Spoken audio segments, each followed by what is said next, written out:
Boa noite. O assunto de hoje em Romanos é a identificação do crente com a morte de Cristo. Iniciamos aqui hoje o capítulo 6.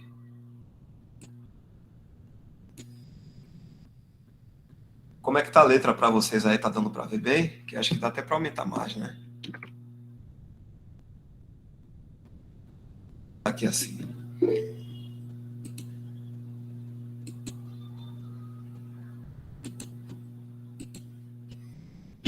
Como um meio de libertação prática do pecado, Paulo agora apresenta nos versículos de 1 a 10 de Romanos, capítulo 6,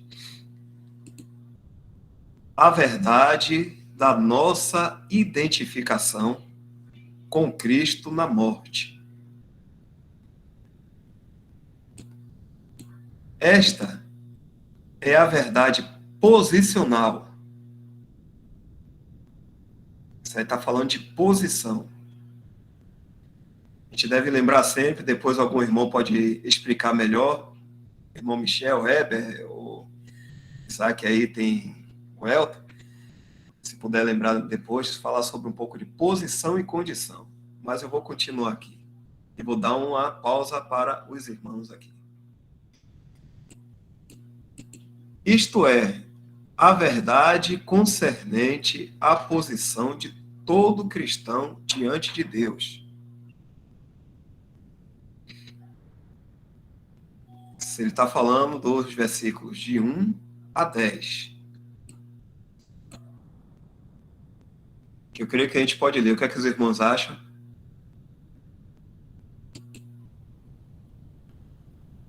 É bom ler. A gente lê, né? Então dá uma paradinha aqui, não é? Com calma. E a gente medita lá nos versículos.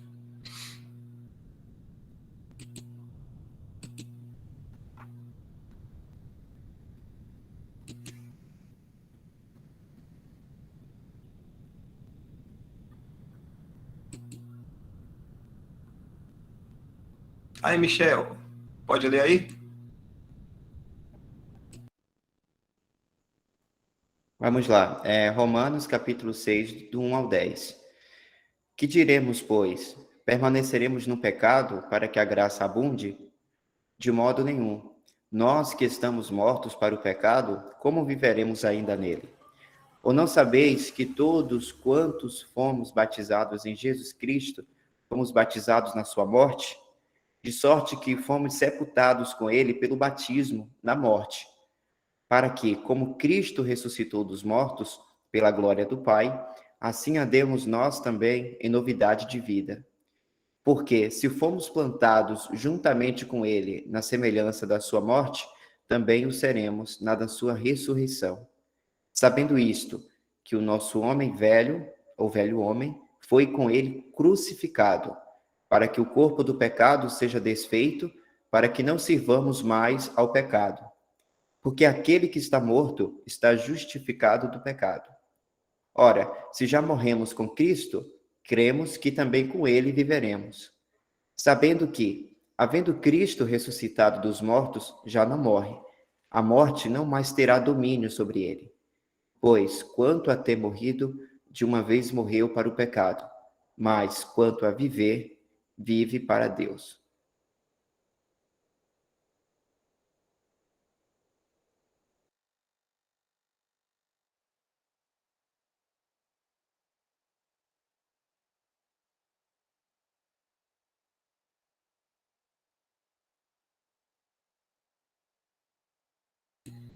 Dá uma pausazinha aqui, viu?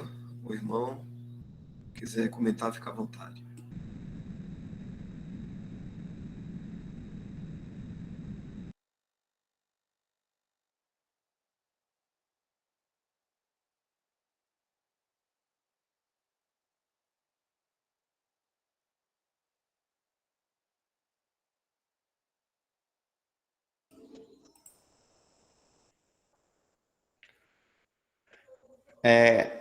No capítulo 6, como fala aí o texto do irmão Bruce, nesse início aí do 1 ao 10, fala sobre a nossa posição em Cristo, que nós temos comentado nas outras reuniões sobre esse termo de posição e condição.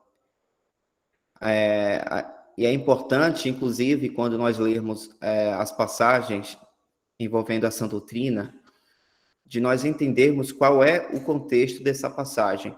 Se está dizendo no âmbito da posição ou da condição. E eu lembro da gente ter visto até o assunto da santificação, por exemplo. Há passagens que dizem da santificação objetiva, ou seja, a santificação que Deus fez em nós, trabalhou nisso em nós apenas uma vez, quando cremos no Evangelho da Graça, quando Ele nos separa para Ele, quando Ele nos chama. E isso só foi somente uma vez, porque fomos lavados, santificados e justificados pelo sangue de Jesus Cristo, como diz em 1 Coríntios. Então, isso é somente uma vez, essa santificação. Então, é chamado de santificação objetiva, porque é algo que Deus fez em nós, por meio da obra de Cristo. Mas tem outras passagens que tratam da santificação, que é a santificação prática, ou seja, um exercício que envolve, então, a nossa responsabilidade de nos santificar para Deus, de andarmos em santidade, para nós expressarmos em nossa vida, já aqui na terra, e com a consciência de vida eterna que sabemos que nós já temos em Cristo, assim como todas as bênçãos espirituais, santificação, sabedoria, tudo vem de Cristo, como diz em 1 Coríntios, capítulo 1. Tudo isso nós já temos em Cristo. Então, pela fé, nós podemos exercitar tudo isso já conscientemente aqui na Terra. Ou seja, expressar em nossa vida o que de fato nós somos. Que nesse ponto aí, que nós estamos vendo no capítulo 6, que nós lemos agora há pouco, se trata sobre a nossa relação com o pecado. Então, a gente vê lá em 1 Coríntios, capítulo 6. Eu vou colocar aqui, Dal. Opa, estou em 1 Coríntios, é Romanos.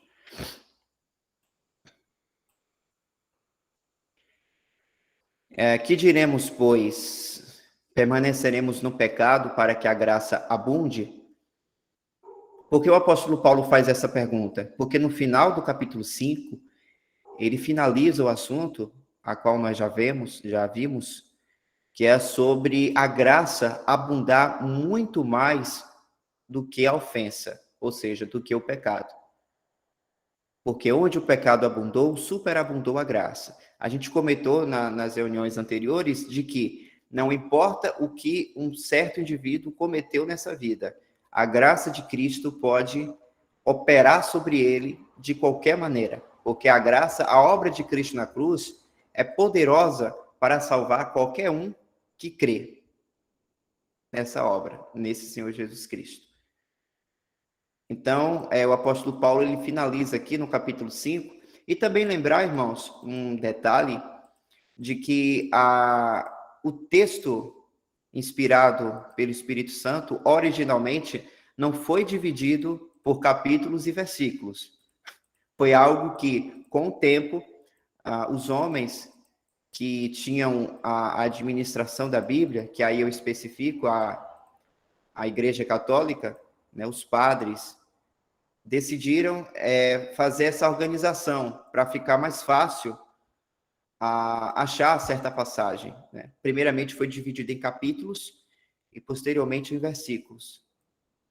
Então, muitas vezes tem um outro capítulo, finaliza um capítulo e vai para outro capítulo, mas não necessariamente é o fim do assunto. Muitas vezes é a continuação. Por isso que é importante a gente, quando vai no capítulo, perceber se está sendo a continuação de um assunto que já está sendo tratado no capítulo anterior.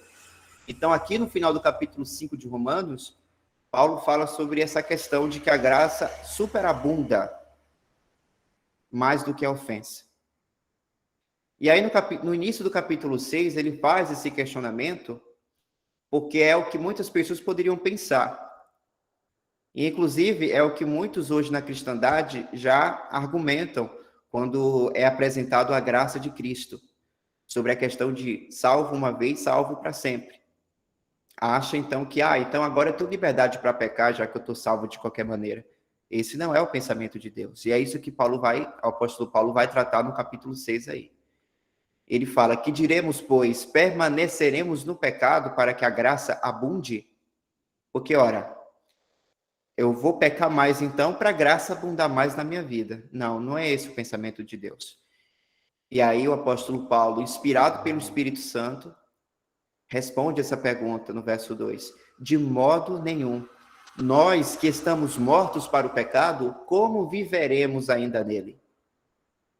Esse termo, estamos mortos para o pecado, e esse termo, irmãos, é no âmbito posicional, é a nossa posição em Cristo.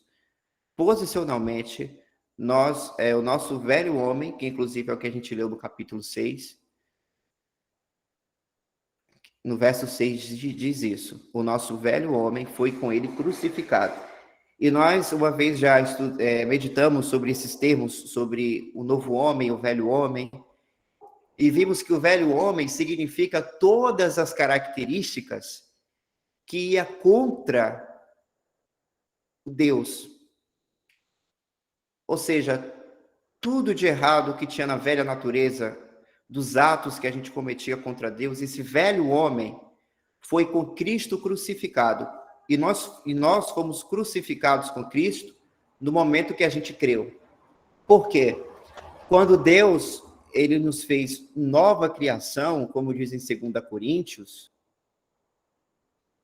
ele fez nova criação e nosso velho homem foi com Cristo crucificado na cruz. Por quê? O pecado, por assim dizer, não mais faz parte da nossa vida, de acordo com os pensamentos de Deus. Deus nos olha como filhos amados, porque nos tornamos seus filhos, e filhos sem pecado, filhos santos, separados para Ele, por meio de Cristo Jesus. Cristo é o nosso mediador ao nosso Deus e Pai. E nós fomos santificados apenas uma vez. Então, lembrar, essa santificação é objetiva, feita uma vez, e todos nós desfrutamos disso. Então, essa santificação tem relação com isso aqui, de estar morto para o pecado. E realmente estamos na visão de Deus. Realmente foi isso que aconteceu conosco, porque isso envolve posição. Então, o apóstolo Paulo vai começar a explicar isso para entender de que, apesar de nós sermos salvos pela graça e de nós estarmos na graça de Deus, nós temos hoje liberdade, mas liberdade para não viver naquilo que é contra Deus. Porque agora nós temos uma nova natureza, que é a nova criação que Deus fez em nós, onde nós podemos viver para Deus em liberdade, em graça, por meio do Espírito Santo que habita em nós, e o Espírito Santo é o agente de poder que permite que nós possamos viver para Deus em santificação, em obediência, porque a velha natureza não conseguia fazer isso. Lembrar, a velha natureza continua sendo inimiga de Deus. E nós ainda temos a natureza em nós. Mas o que a gente faz, os pensamentos de Deus sobre nós é de que, ainda aqui na terra, antes do arrebatamento, nós deixemos a nossa velha natureza em estado de morte, que aí cabe ao nosso exercício, ou seja, nós nos sujeitarmos ao Espírito Santo, para que a nossa velha natureza, a nossa carne, esteja em estado de morte. E quando vivemos assim, nós estamos expressando essa verdade do lugar onde fomos chamados, da nossa vocação e eleição, que é o que diz no início de 2 Pedro, que é o que o apóstolo Pedro orienta aos fiéis, e para nós também. Nós vivermos de acordo com a nossa eleição e vocação. Deus nos chamou para isso. Então, Deus se agracia quando nós expressamos na nossa vida prática aquilo que de fato nós somos, aquilo que de fato aconteceu com a gente, do que fomos livrados e para onde fomos chamados. Porque, irmãos, Deus, a graça de Deus, Deus agiu conosco em misericórdia e graça. Misericórdia porque Ele nos libertou da condenação. Nós nem vamos entrar em condenação. Porque foi o que o Senhor Jesus disse, não é? Em João capítulo 5,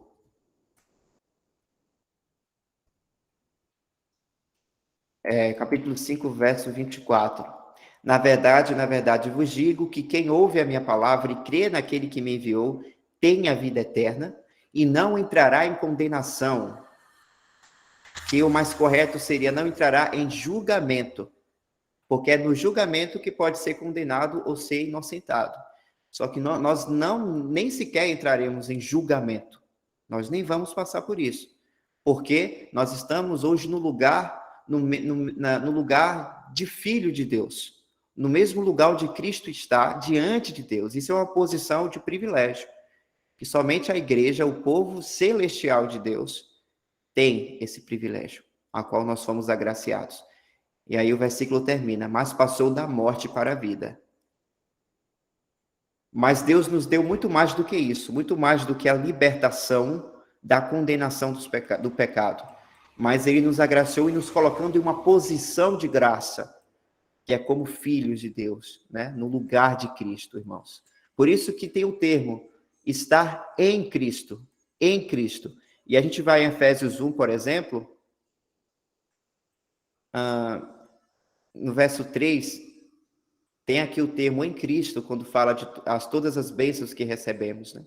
O qual nos abençoou com todas as bênçãos espirituais nos lugares celestiais em Cristo. E aí fala, como também nos elegeu nele. E aí fala aqui, e nos predestinou para filhos de adoção por Jesus Cristo. Onde temos, a quem temos a redenção pelo seu sangue. Então, existe muito esse termo, em Cristo, aqui novamente, verso 10, de tornar a congregar em Cristo todas as coisas, na dispensação da plenitude dos tempos. Então, nós estamos envolvidos nessa posição, nós estamos nessa posição em Cristo. Então, é muito importante nós entendermos essa posição, irmãos, entender, para então a gente, como fala aqui, sabendo isto, né, nós precisamos saber essa verdade, essa nossa posição. E aqui tem de novo no verso 9, sabendo que... E aí, a gente sabendo essas verdades, qual é a vontade de Deus? Nós considerarmos. Eu sei, então agora eu vou me considerar, que aí envolve a minha responsabilidade. Assim também, vós considerai-vos como mortos para o pecado, mas vivos para Deus em Cristo Jesus, nosso Senhor. Até aqui, irmãos.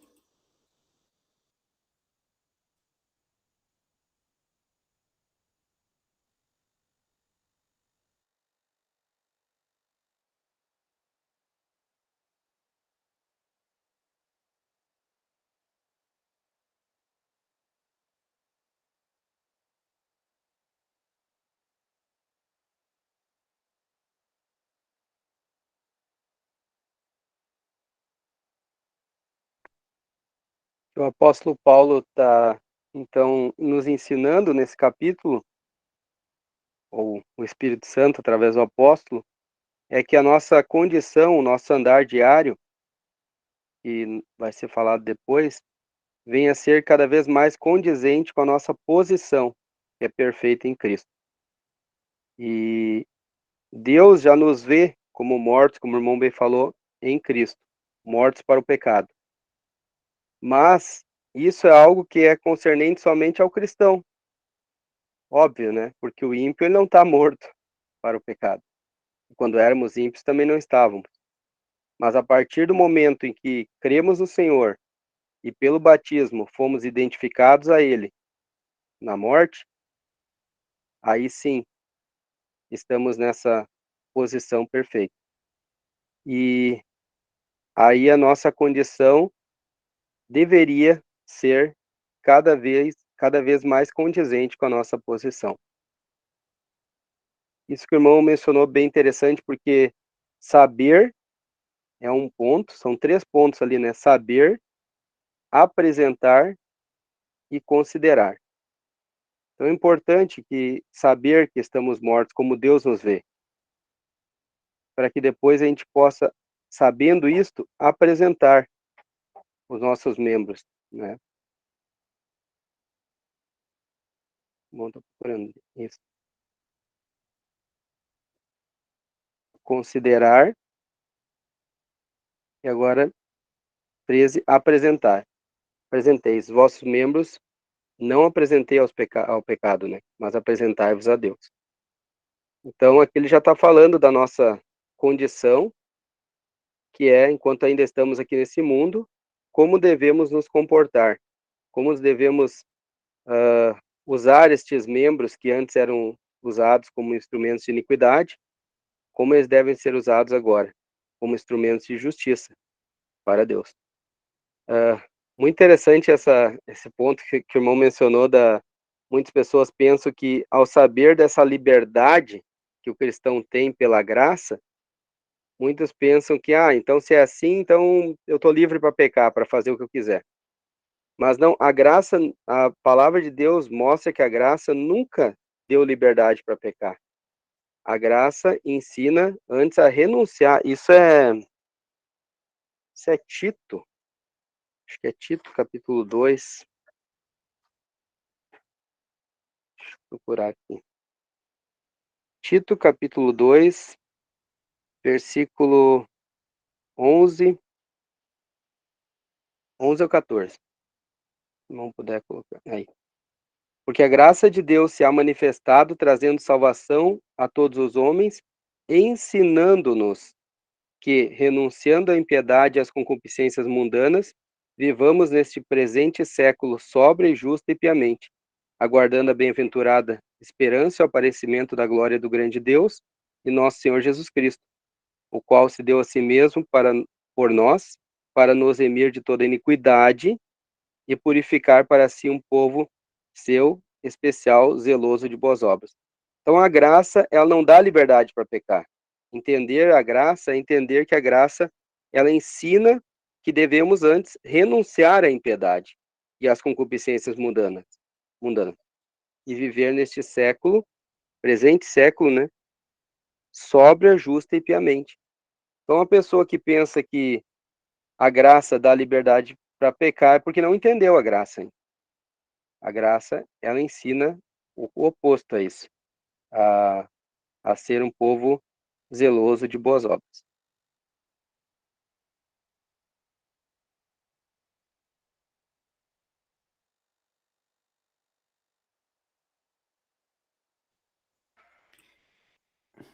E na Epístola de Judas, tem um ponto quando está falando das pessoas que vão contra a palavra de Deus, né, que são até características dos apóstatas, ou seja, pessoas envolvidas na cristandade, porém não são verdadeiros cristãos. Então Deus traz essas características aqui e fala assim, nesse ponto. Porque se introduziram, Judas, capítulo 1, verso 4. Porque se introduziram alguns que já antes estavam escritos para este mesmo juízo, homens ímpios que convertem em dissolução a graça de Deus e negam a Deus, único dominador e Senhor nosso, Jesus Cristo.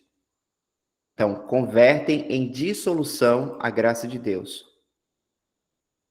Outras versões diz assim, dissolução.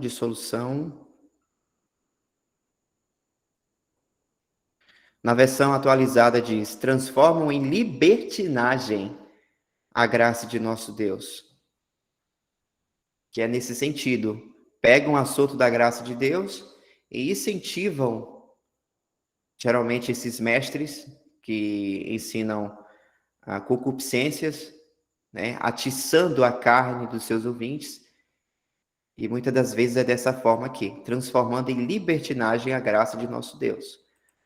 Mas a graça de Deus é algo, é uma coisa maravilhosa, poderosa, mas que ao mesmo tempo emana responsabilidade.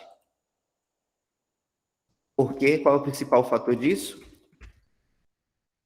O amor de Cristo nos constrange. 2 Coríntios, capítulo 5, verso 4. Não. 14. Porque o amor de Cristo nos constrange, julgando nós assim, que se um morreu por todos, logo todos morreram. E ele morreu por todos, para que os que vivem, olha aí o ponto, para que os que vivem não vivam mais para si, mas para aquele que por eles morreu e ressuscitou. Então, nós nos constrangemos diante do amor de Cristo, porque Cristo, ele provou o nosso amor por nós. E não é algo que é do imaginário, ou algo que ainda vai acontecer, já aconteceu. Cristo já provou esse amor. Embora nós provamos do amor de Deus todos os dias, porque Deus cuida de nós todos os dias. Que inclusive é o que o Senhor Jesus fala no Sermão da Montanha, de que Deus conhece cada fio de cabelo nosso, sabe quantos fios de cabelo nós temos, sabe as nossas necessidades e cuida de nós todo santo dia. Nós somos gratos a cada detalhe do seu cuidado e nós provamos desse amor todos os dias. Mas nós conhecemos o amor de Deus na pessoa de Cristo por ter morrido no nosso lugar. Isso aí é um âmbito, é uma obra de tal, como fala em João 3,16, né? De tal maneira, um amor de tal maneira. O Pai nos amou de tal maneira que entregou seu Filho por nós. Então já é um amor provado, porque foi feito, demonstrado para nós. E tudo isso pela graça. Então a graça de Cristo, o amor de Cristo nos constrange, e esse amor que vinda de Deus para nós nos faz perceber que nós não vemos que não, a nossa alegria não é viver de nós para nós mesmos, viver para si, mas viver para aquele que por nós morreu e ressuscitou. Cristo já fez isso por nós. Então, quando nos exercitamos nesse amor, nessa graça, nós sentimos a necessidade de viver, de expressar também isso por Cristo. E por meio do Espírito Santo, nós podemos, sim, exercitar essa necessidade. Isso tem a ver com a nossa nova natureza, feita diretamente pelo dedo do próprio Deus. Eu lembrei, por exemplo, lá no livro de Atos, quando pessoas que tinham outras religiões, e aí quando se converteram ao Senhor, eles queimaram, não é? Todos os materiais que tinham. Eu não vou lembrar agora a passagem, se algum irmão lembrar.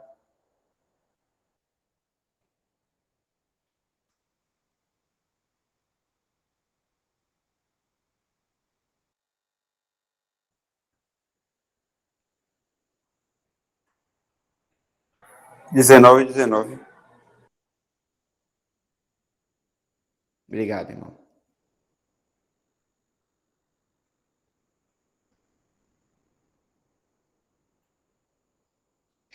Diz assim, Atos 19, a partir do 17. E foi isto notório a todos os que habitavam em Éfeso, tanto judeus como gregos, e caiu temor sobre todos eles, e o nome do Senhor Jesus era engrandecido.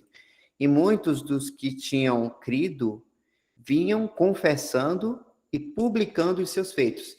Também muitos dos que seguiam artes mágicas trouxeram os seus livros e os queimaram na presença de todos, e, feita a conta do seu preço, acharam que montava a 50.000 peças de prata. Assim, a palavra do Senhor crescia poderosamente e prevalecia. Então, olha só, essas pessoas que tinham os livros, que seguiam as artes mágicas e tinham os livros ali, esses materiais, após se converterem, eles sentiram a necessidade de queimar os seus livros. Por quê? Conheceram a graça de Deus, conheceram os seus chamados, a vocação de cada um deles em Cristo Jesus, por meio do Evangelho. Ninguém chegou para eles e pediram para que fizessem isso. Ninguém ordenou nada para eles. Porque, irmãos, nós não vivemos para a lei.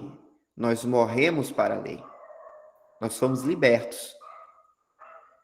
Mas fomos libertos para viver para Deus, o que é perfeito. Então, inclusive, é o que Romanos 6 diz, quando fala de nós apresentarmos, né? Nem tampouco apresentei os vossos membros ao pecado por instrumentos de iniquidade. Porque era o que a gente... Era como se dominava a nossa vida antes de nós conhecermos ao Senhor, o seu Evangelho. Inclusive, acredito que no mesmo capítulo aqui vai falar, cita que nós vivíamos assim e que nós não nos orgulhamos da vida que tínhamos, né? Então nós fomos libertos para não fazer isso.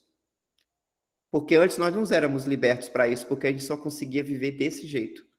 Sujeito a esse Senhor, que é a ofensa, que é o pecado, que é a nossa carne. Mas agora temos outro Senhor que é muito mais poderoso, e se nós dermos para ele o lugar de autoridade em nossa vida, com toda certeza, nós vamos viver de acordo com a sua vontade. Então fala isso, não apresentei os vossos membros ao pecado por instrumentos de iniquidade, mas apresentai-vos a Deus, seus membros, como vivos dentre mortos, e os vossos membros a Deus como instrumentos de justiça. Essa é a liberdade de Deus. E apresentar os nossos membros a Deus como instrumentos de justiça. Porque a vontade de Deus, irmãos, é que nós sejamos servos dele. Por que o termo servo? Porque se a gente não é servo de um, vai ser servo de outro. Se eu não estou sendo servo da justiça, se eu não estou oferecendo os meus membros como instrumentos de justiça, eu vou estar servindo os meus membros como instrumentos de iniquidade. É uma coisa ou outra, que inclusive é o que a passagem vai continuar explicando aqui, mas eu não vou pular as passagens, não. Vamos por ordem.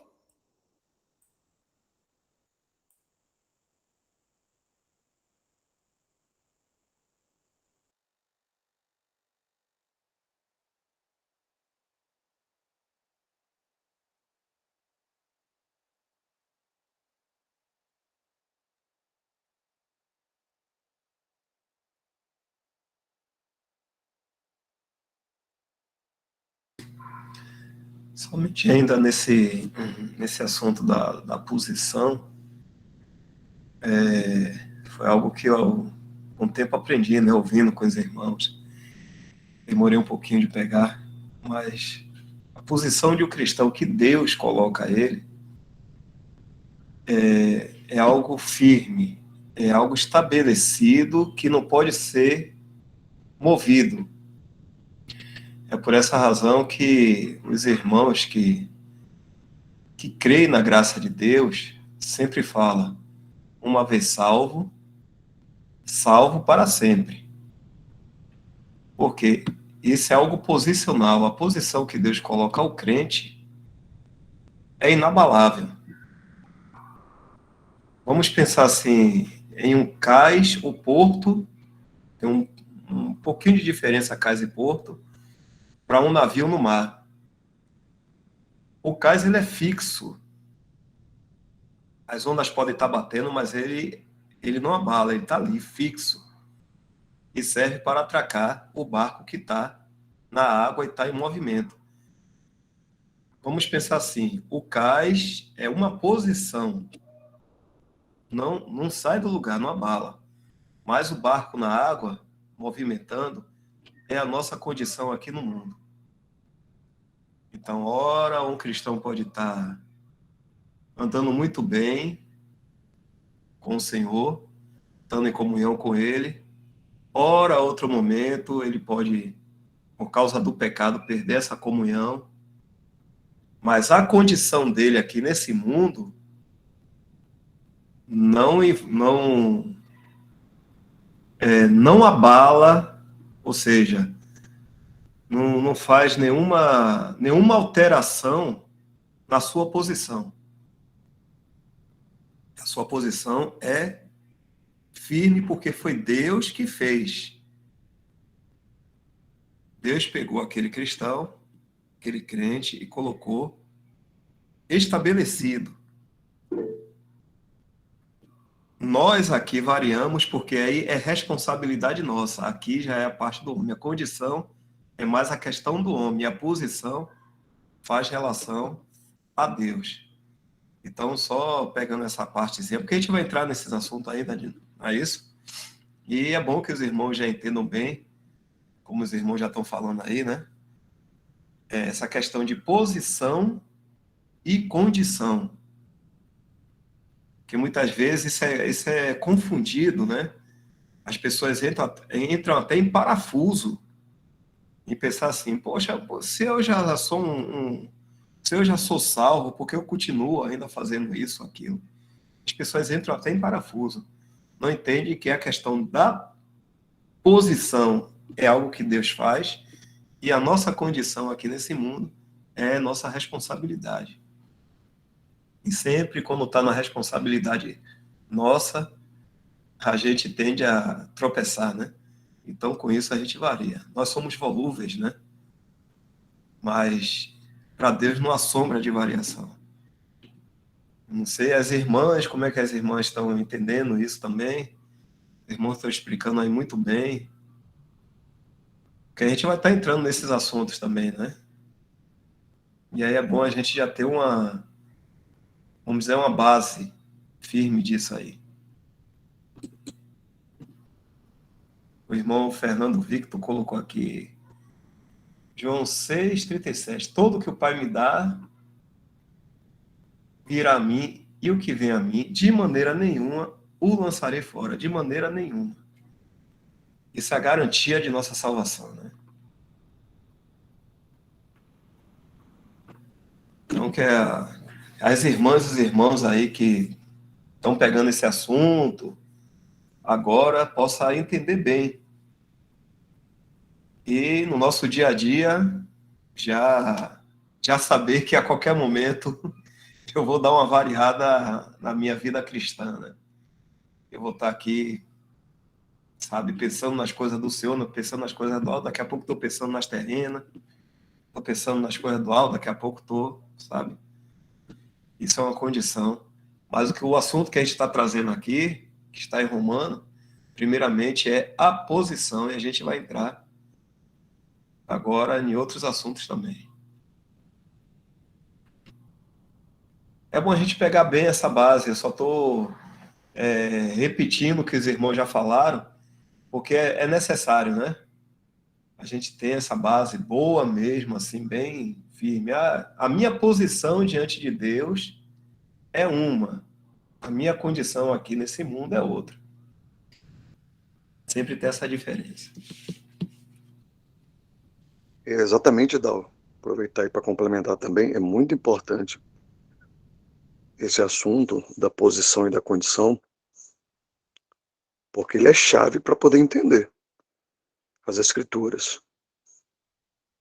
Porque eu lembro mesmo que no passado, essa questão, a gente lia em Romanos que estávamos mortos, nós estamos mortos para o pecado, e ficava sem conseguir entender.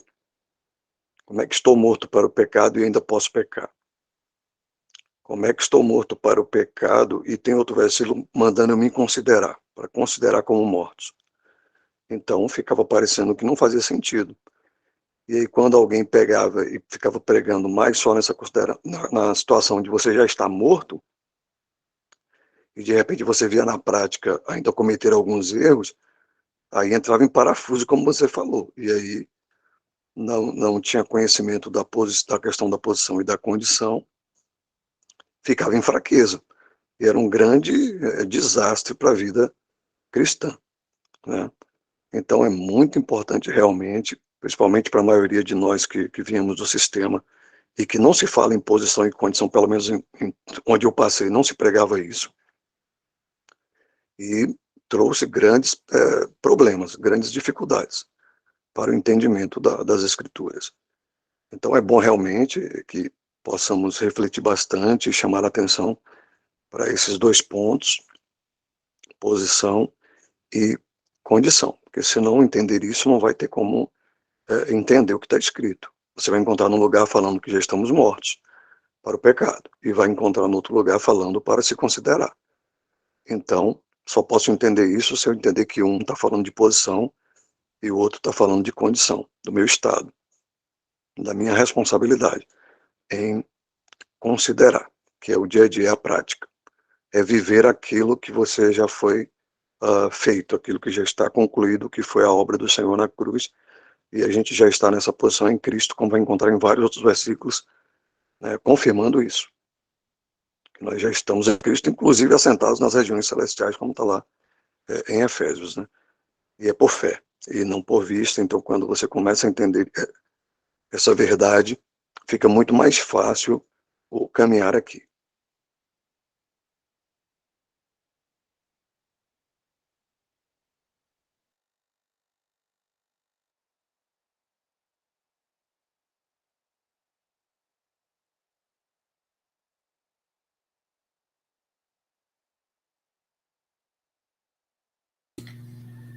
Eu vou fazer uma pergunta aqui também, né? Só perguntar superficialmente, assim, para alguns irmãos, né? Cláudio Mar, você percebe essa diferença bem, né? Cláudio Mar, o irmão Joel também está aqui, George, que às vezes ele está falando assim das irmãs, dando essa prioridade, mas é importante que os irmãos também se pronunciem, se tiver de comentar um pouco mais, porque o que Isaac falou realmente é verdade, viu? A pessoa não consegue perceber, não consegue entender que uma coisa é uma coisa, a outra é outra, e aí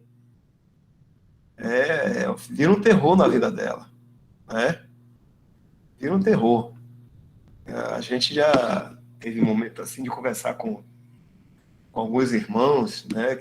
Ou com um irmão assim, né? Que veio até nós, né? Interessado em estar reunido, e aí a pessoa de repente começou a sabe, não, mas não é possível que eu fico fazendo isso, mas eu faço esse tipo de coisa, eu creio no Senhor Jesus, eu tenho Ele como meu Salvador.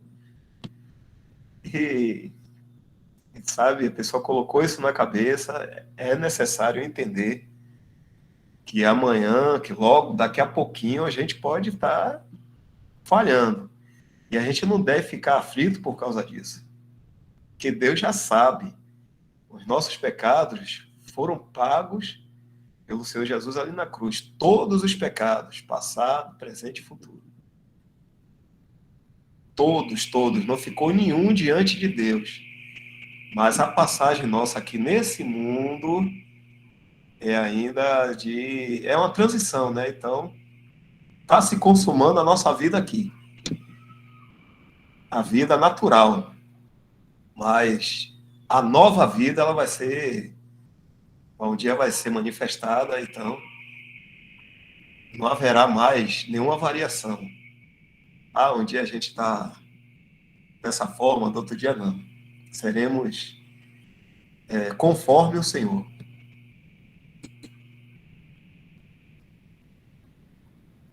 Meu irmão Joel, deixa eu ver se Joel ainda está aqui, né? É muito bom, viu, irmão? Receber tais coisas. Entende ou quer que os irmãos continuem falando um pouco mais? Porque o nosso horário aqui já são 9h14. O que é que o irmão pensa? Jorge Avelino também aqui, nosso irmão Jorge Santos.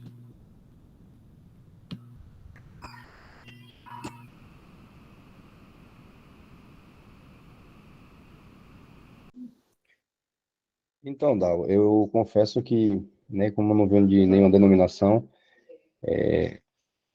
careço um pouco, né, de melhor compreensão, mas no contexto geral eu acabo entendendo e venho buscando também na palavra, em orações, né, e fazendo a leitura, para poder o Espírito Santo abrir mais minha mente aqui, eu me esforçar mais para poder buscar essa compreensão também, né, dada pelo Espírito Santo.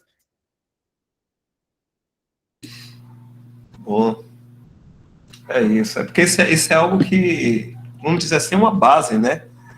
Uma base doutrinal. Então, quando a gente tem base doutrinal, isso serve para muitas outras coisas.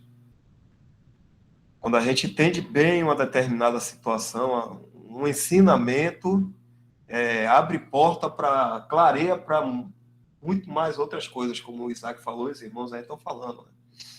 É por isso que é importante, viu? Acho que talvez o irmão Heber, Isaac, aí, se quiser falar um pouco mais, Michel, o Elton. Se for por ordem alfabética, é Heber, né? Mas é isso aí. Eu estou falando aqui que a gente deve meditar com calma. Muitas vezes eu já entendi, outros irmãos já entenderam, mas pode não ser a situação de outros. E tem que ter realmente paciência, né?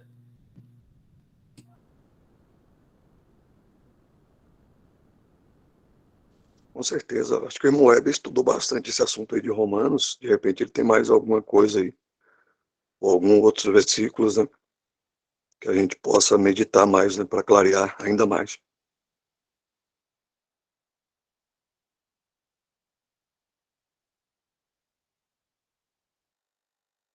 Não precisa ser por ordem alfabética. Mas realmente esses versículos que o irmão citou, o Isaac, que ele estava mencionando, na verdade, o versículo 2 de Romanos 6, se o irmão puder colocar.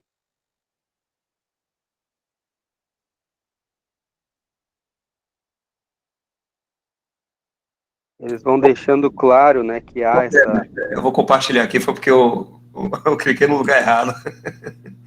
Desculpa Ok. aí, irmão, peraí.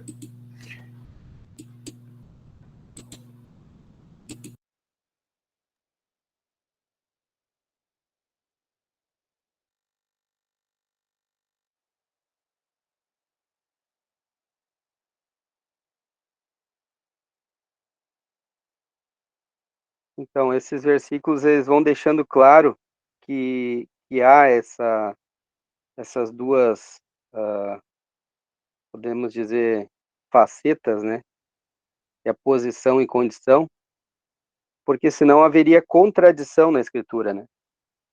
Então, no verso 2 aí diz, nós que estamos mortos para o pecado. Então, é uma afirmação, estamos mortos para o pecado, como vamos viver ainda nele? E agora vai para o versículo 11, que é o que o irmão Isaac mencionou. Assim também vós considerai-vos como mortos para o pecado. Tá, mas se nós já estamos mortos, por que considerar? Porque lá era a nossa posição. Realmente estamos mortos. Agora aqui é a nossa condição, enquanto ainda estamos aqui neste mundo. Se considerar como mortos para o pecado e vivos para Deus, enquanto ainda estamos andando aqui. E o que mostra isso é o próximo versículo. Não reine, portanto, o pecado em vosso corpo mortal. Ou seja, está mostrando que na nossa condição, ainda nesse corpo mortal, sujeito à morte, há o pecado como é que eu posso dizer, como um personificado, como que outra pessoa querendo ganhar espaço sobre a nossa vida, sobre nós mesmos.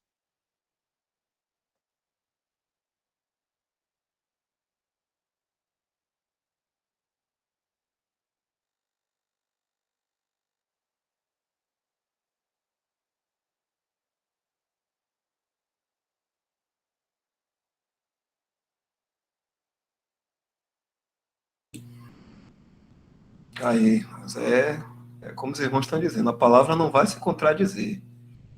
Nunca, jamais, e é impossível que que a palavra de Deus se contradiga. Isso é impossível. Se existe dois assuntos em um mesmo texto, e a gente está olhando, aqui está dizendo uma coisa, aqui já está falando outra, jamais a gente deve pensar, isso é contradição da palavra. Não, é falta de entendimento nosso. Por isso que é muito bom que a gente tenha essa paciência e pega essas questões básicas assim, né? Como a gente está vendo aqui agora, para que no decorrer do assunto que a gente tiver, a gente vai continuar lendo aí o assunto, a gente tem uma compreensão mais fácil, né? O irmão Alexandre até colocou aqui. Inclusive por não ser abordado esse assunto em muitas denominações. E acredito, em muitos casos, que é intencionalmente para implantar a doutrina da salvação por obras, para aprisionar as pessoas ao sistema. O irmão Jorge Santos, ele coloca aqui: quanto à minha posição, irmão, em Cristo tenho paz, mas fico chateado quando erram em muitas coisas, principalmente quando já conhecemos a verdade. É nesse ponto justamente que os irmãos estão tocando, né? Também, né? Da condição, que é fraqueza nossa. É fraqueza nossa e inevitavelmente, em algum momento, se a gente não ficar vigilante, não estiver em exercício, na comunhão com o Senhor, atento, né? A tudo que a gente está fazendo, né? Se a verdade não estiver nos movimentando, a gente vai errar, a gente vai realmente tropeçar. Mas é justamente isso aí que a gente está trazendo essa conversa, para que a gente não fique aflito por causa da nossa fraqueza. Porque Deus sabe que é justamente o que os irmãos estão colocando aqui nesses versículos. Assim também vós considerai-vos mortos para o pecado, mas vivos para Deus em Cristo. Isso aqui é que deve ser o nosso ânimo. Desculpa. Vivos para Deus em Cristo. E aqui é a nossa consideração, que deve acompanhar esse ânimo nosso. E aqui é o poder que Deus dá libertação para nós. Não reine, portanto, o pecado em vosso corpo mortal. Por que está dizendo não reine? Não está dizendo assim, tente não pecar, tente... Não está dando essa condição, né? Está dizendo não reine porque fomos libertados do poder do pecado, dessa velha natureza pecaminosa. Houve uma libertação prática, como o irmão fala logo aqui no começo, né? Há uma libertação verdadeira, isso é real. Então, é por essa razão aí que aqui está dizendo, não reine, portanto, é algo que Deus sabe que a gente pode fazer se andarmos no Espírito. Quando a tristeza vem, irmão, pense em algo melhor, que nós já estamos vivos para Deus, não estamos mais mortos. Mortos é para o pecado, mas vivos para Deus. Isso é que deve trazer a nossa mente e a afeição com a pessoa do Senhor Jesus Cristo. E entender que logo, logo, sabe, toda essa dificuldade que a gente tem, toda essa fraqueza vai se acabar. Por isso que é bom entender, né? Desculpa, irmão. Pode falar, Isaac. Só um ponto a acrescentar é que a nossa fraqueza é só nós nos lembrarmos do nosso corpo físico mesmo, né? Quando nós nos alimentamos bem, certamente nós vamos ter uma imunidade melhor, uma saúde melhor para não contrair aí os vírus, né, as bactérias, né, e ficar doente. Então, se a gente agora voltar para o mundo espiritual, é a mesma coisa. Qual é a rotina, né, de alimentação? O quanto eu me alimento da palavra de Deus, o quanto eu me alimento de pensamentos acerca das coisas de Deus, o quanto eu dependo de Deus em oração, né, qual é a minha comunhão, meu grau de comunhão com Deus, com o Senhor, diariamente, né? Então, isso aí vai depender. Muitas vezes a gente fica sem entender por que eu estou tão fraco, por que eu caio tanto. Isso pode acontecer com qualquer um de nós, certamente acontece, mas se você parar e refletir um pouco, você vai ver que parece que está faltando um pouco mais de solidez no alimento, da quantidade de vezes que você se alimenta, o alimento que você tá ingerindo, os nutrientes, se realmente está completo. Então a gente vai ver lá, né, que os apóstolos, se não me falha a memória, era no partir do pão, era na palavra, era na oração. Então tem alguns pilares importantes para a saúde do cristão no seu dia a dia. Então é muito importante essa questão da prática, né, do exercício diário. Então, como é que está essa prática, né? A gente lembra de Daniel, né, e de outros, né, que tinham uma prática de oração de 3 vezes ao dia, independente de onde estava, se estava em Babilônia, se estava em Israel, ou em Jerusalém. Eles tinham uma prática, eles tinham um exercício. Esses homens de Deus, a maioria deles, quando a gente vai estudar um pouco melhor, eles tinham essa prática, esse exercício. E mesmo assim cai, mesmo assim são falhos, todos nós. Mas a gente pode minimizar com certeza isso com a alimentação correta, com os nutrientes corretos e que seja isso diário. Eu não posso abrir mão disso. Às vezes a gente até começa, né, fazendo esse exercício, mas aí acontece alguma coisa e a gente prefere fazer a outra coisa nossa, a coisa mesmo que lícita, né, mas do nosso dia a dia, ao invés de dar prioridade às coisas do Senhor.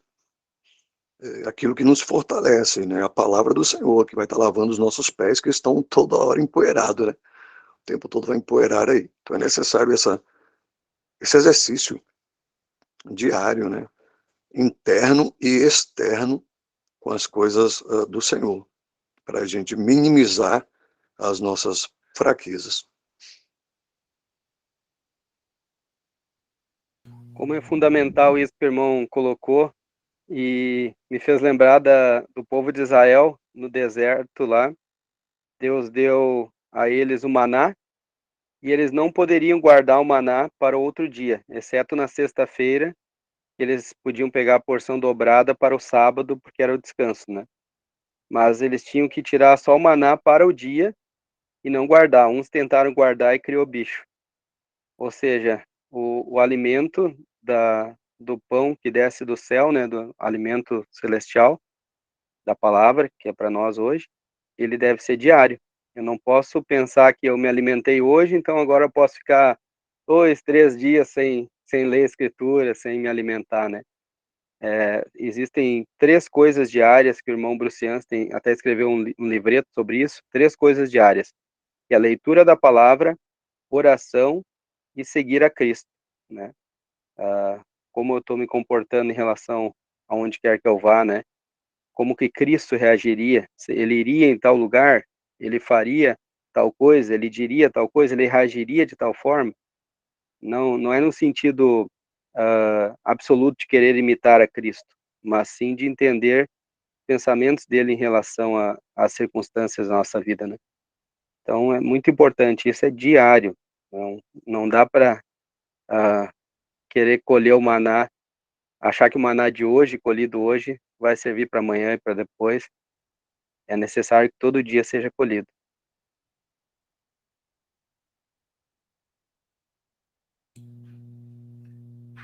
João, a carta de João também dá um antídoto, né? Diz assim, e se pecarmos, né, a gente deve confessar esse pecado. A gente pode até ler, não está escrito assim, se a gente pecar, a gente fica triste, mas se pecar, confessar, isso é um antídoto. 1 João,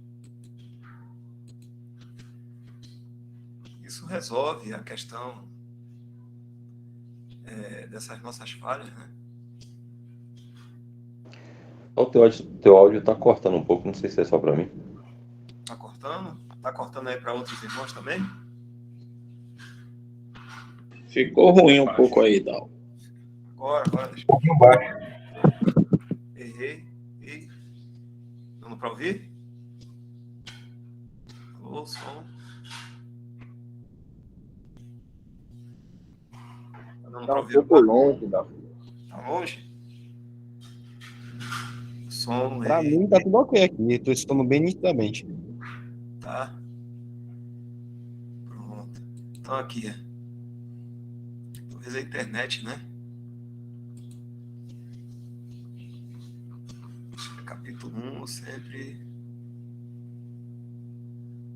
que ele fala sobre a... No finalzinho, Dal. Capítulo 2. Alô? Oi, tô ouvindo. Tô ouvindo, Michel. Tá me ouvindo? Aí no finalzinho mesmo aí. Aí no verso 9. Aqui. Bem na minha cara, não vi. Diz assim: se confessarmos os nossos pecados, ele é fiel e justo para nos perdoar os pecados e nos purificar de toda injustiça. Aqui não é, voltando a dizer, que é perdão dos pecados judiciais. Isso é governamental. Isso é quando a gente está andando aqui nesse mundo e comete uma falha, um pecado, e ele diz aqui, se confessarmos. Por que se confessarmos? Porque se a gente reter essa confissão, a gente acaba piorando a nossa situação, né? Então esse é um antídoto muito bom, que é dado aqui em João, se confessarmos os nossos pecados. Ele é fiel e justo para nos perdoar os pecados e nos purificar de toda a injustiça. Ou seja, a gente vai ser aliviado desse pecado que nós cometemos e vamos perceber que o tratamento do Senhor para conosco. E como os irmãos falaram, né, a prática da leitura é muito bom, da leitura e oração.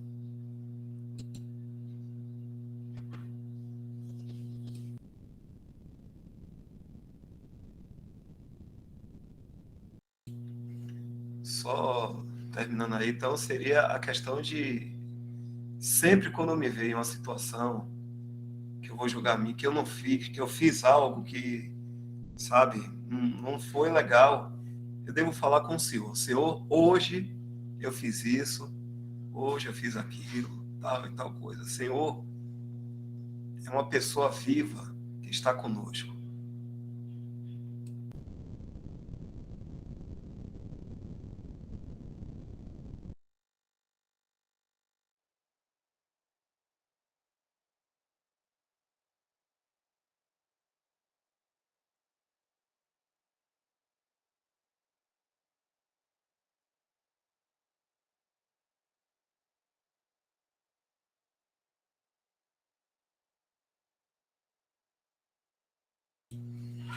Já são 9h33. Mais alguma consideração dos irmãos aí?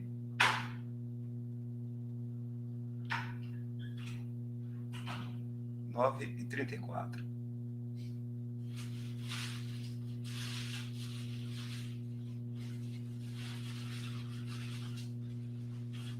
Então é isso, irmãos. A gente pode trocar a tristeza pela confissão ao Senhor. Vamos estar, então, encerrando aqui. A próxima reunião a gente segue, né? A partir desse ponto de segmento aqui. Vou até copiar para passar para os irmãos.